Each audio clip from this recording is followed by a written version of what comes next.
I'm in the bathroom of my room on the Carnival Paradise. Yes, holding a bar of soap. I meant to do this video a couple of cruises ago, but I forgot about it. We cruised close together in October and November on the Carnival Venezia and MSC Meraviglia, and it reminded me I cannot stand this soap. Because I cruised so close back to back in the fall, I remembered from one cruise to the next. It doesn't feel like you can get the soap off of your hands. It just is like you feel like you got to put tons and tons and tons of water. And I remembered that. I remembered how much I don't like it.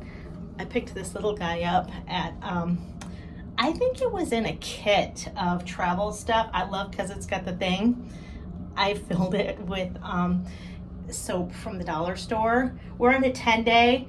I'm almost down. I'm down that far from using this soap instead of that other soap. A super huge lifesaver. I've mentioned in other videos I've done, we tend to take longer cruises, and so sometimes the things that are dear to me on my longer cruises wouldn't be that big of a deal if it was a 3 or a 5 day. But for me, when I'm 10, 14 days, 12 days out on a ship, I ain't using that soap. This is worth a little bit of space it takes up in my luggage. So just a little tidbit from me to you. And if you found this helpful at all, I'd love a like, a thumbs up, and a subscribe. And I'll see you next time.